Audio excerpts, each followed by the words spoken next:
Pernah nggak kamu berdiri di depan anakmu yang lagi memohon-mohon sesuatu, matanya berkaca-kaca, suaranya mulai merengek, dan di dalam hatimu ada pergulatan hebat. Satu sisi pengen bilang, aduh kasihan nih, cuma es krim aja kok, atau ya udahlah, biar dia nggak nangis. Tapi sisi lain hatimu tahu, ini udah es krim ketiga hari ini, atau ini mainan ke-10 yang sebenarnya dia nggak butuh. Jujur ya, banyak dari kita yang takut bilang tidak karena kita nggak mau jadi penjahat di mata anak kita. Kita takut dia kecewa, kita takut dia ngerasa nggak disayang, atau mungkin kita cuma terlalu capek untuk menghadapi badai tantrum yang bakal meledak kalau kita mulai menolak. Akhirnya kita pilih jalan pintas, mengiyakan semuanya. Kita jadi ibu yang baik saat itu juga, suasana jadi tenang, anak senang. Tapi pernah nggak kita mikir, apa yang sebenarnya sedang kita ajarkan ke jiwanya? Dunia ini nggak akan pernah selalu bilang iya kepadanya nanti. Bosnya, pasangannya, teman-temannya, lingkungannya, bahkan kehidupan itu sendiri akan sering memberikan penolakan. Kalau di rumah kita tidak pernah melatih dia untuk mendengar kata tidak, kita sebenarnya sedang membiarkan dia tumbuh tanpa otot ketangguhan. Kita sedang mengirim dia ke dunia luar tanpa perlindungan mental terhadap rasa kecewa. Hari ini di Parenting Labs, aku pengen kita duduk bareng lagi, ngeteh sebentar, dan belajar satu seni yang sangat sulit. Seni menolak tanpa harus melukai jiwanya. Kita akan bahas kenapa batasan itu adalah salah satu bentuk cinta paling indah dan bagaimana Allah pun menetapkan batasan untuk menjaga kita semua. Siapkan tehnya, kita mulai ngobrolnya. Teman-teman, tahukah kalau di dalam otak anak itu ada bagian yang berfungsi sebagai rem emosi mereka? Jadi saat anak lahir, bagian ini belum matang sebenarnya. Mereka didominasi oleh keinginan instan. Aku mau sekarang, aku harus dapat sekarang. Kalau kita selalu bilang iya, rem di otak mereka ini nggak pernah dipakai, berkarat, nggak pernah terlatih. Setiap kali kita bilang tidak dengan cara yang benar, kita sebenarnya sedang mengajak anak kita berolahraga mental.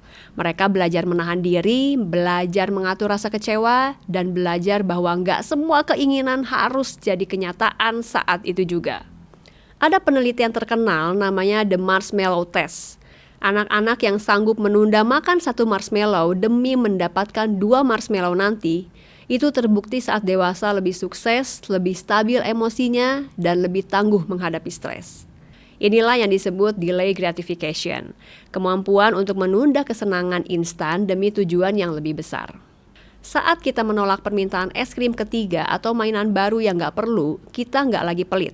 Kita lagi ngasih mereka hadiah berupa kemampuan untuk mengendalikan impuls. Dan percaya deh, kemampuan ini jauh lebih mahal harganya daripada mainan apapun yang mereka minta hari ini. Apa jadinya kalau anak tumbuh tanpa pernah dengar kata tidak? Otak mereka akan terbiasa dengan lonjakan dopamin yang instan. Mereka jadi gampang bosen, gampang marah kalau nggak diturutin. Dan yang paling bahaya, mereka jadi sulit berjuang. Dunia nyata itu keras, teman-teman. Kita nggak mau kan anak kita hancur mentalnya hanya karena dia nggak tahu cara menghadapi satu penolakan kecil saat dia dewasa nanti. Jadi kata tidak hari ini adalah cara kita mencintai mereka untuk masa depannya. Coba deh kita renungkan sejenak. Di dalam syariat kita, Allah tidak hanya memberikan perintah untuk dilakukan, tapi Allah juga memberikan banyak sekali larangan. Apakah Allah jahat karena melarang kita ini dan itu? Enggak dong. Allah memberikan larangan justru karena Allah sayang banget sama kita. Larangan itu ibarat pagar. Larangan itu batas aman supaya kita nggak jatuh ke dalam jurang yang membahayakan diri kita sendiri. Begitu juga dengan anak-anak. Jiwa mereka sebenarnya butuh tahu di mana titik aman mereka untuk berhenti. Tanpa batasan dari orang tuanya, anak akan ngerasa cemas karena mereka ngerasa dunia ini nggak ada aturannya.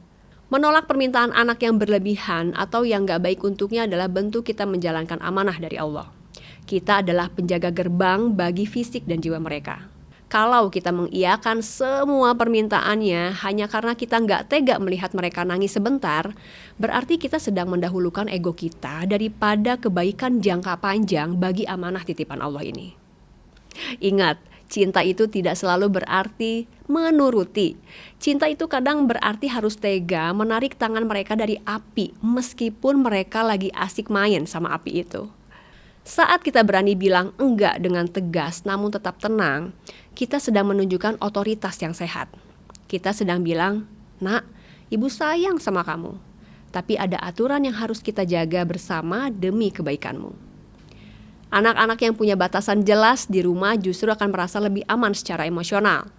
Mereka tahu siapa yang memegang kendali saat mereka sendiri belum sanggup mengendalikan diri mereka. Seringkali yang bikin anak tantrum itu bukan karena permintaannya ditolak, tapi karena mereka merasa nggak didengar. Jadi langkah pertama adalah validasi perasaannya. Nah, coba deh rumus ini. Ibu tahu kamu pengen banget es krim kan? Emang seger sih. Biarkan dia merasa kita ada di pihaknya dulu. Jangan langsung dipatahkan dengan kalimat, enggak, batuk nanti. Saat kita memvalidasi perasaannya, kita sedang mengaktifkan salah satu aspek fitrah, yaitu egosentrisnya, yaitu rasa diterima dan dihargai. Kita bilang ke jiwanya, ibu denger kok keinginan kamu, ibu paham sekali rasanya. Kalau jiwanya sudah merasa kenyang didengar, egonya akan lebih mudah untuk menerima penolakan. Otak manusia itu secara alami defensif kalau dengar kata jangan atau nggak boleh. Coba ubah kalimatmu menjadi sebuah penawaran waktu atau syarat. Daripada bilang, nggak boleh main HP sekarang coba ganti jadi, boleh main handphone, habis kakak selesai makan siang ya. Atau, es krimnya kita beli besok hari Minggu ya, pas kita jalan-jalan bareng ayah. Dengan cara ini, anak gak merasa dunianya berakhir. Dia tetap punya harapan, tapi dia belajar untuk bersabar dan mengikuti aturan. Kita sedang melatih otot sabarnya tanpa harus memicu perang saraf. Kalau permintaannya memang harus ditolak total, kita bisa kasih pilihan lain sebagai pengalih yang tetap menghargai otonominya. Misal, kita gak beli mainan baru hari ini, tapi kakak mau kita main balok yang ada di rumah. Atau kita mau mewarnai bareng ibu. Saat anak punya pilihan, dia merasa masih punya kendali atas dirinya. Dia nggak ngerasa ditindas oleh otoritas kita, dan ini adalah cara elegan untuk mengarahkan rasa ingin tahunya ke hal yang lebih bermanfaat. Ada sebuah kalimat yang mungkin kerasanya berat, tapi perlu kita tanamkan di hati. Tugas kita sebagai orang tua bukanlah untuk memastikan anak kita selalu senang di setiap detiknya. Tugas utama kita adalah menyiapkan mereka untuk dunia nyata. Dunia yang terkadang pahit, dunia yang seringkali memberikan penolakan, dan dunia yang gak akan selalu mengikuti kemauan mereka. Saat kita berani berkata tidak hari ini, kita sebenarnya sedang membangun ketangguhan di dalam jiwa anak. Kita sedang melatih otot kesabaran dan ketangguhan mereka supaya nanti saat mereka udah gak lagi berada di bawah perlindungan kita, mereka gak akan hancur hanya karena satu kali mendengar kata penolakan. Jadi jangan merasa jadi ibu yang jahat hanya karena kamu punya aturan. Jangan ngerasa gagal hanya karena anakmu sempat nangis karena keinginannya gak diturutin. Ketahuilah, batasan yang kamu berikan adalah bentuk cinta yang paling jujur. Kamu lebih mencintai masa depan mereka daripada ketenangan sesaatmu hari ini. Kamu lebih peduli pada kekuatan jiwanya daripada sekedar tawa singkat yang semu.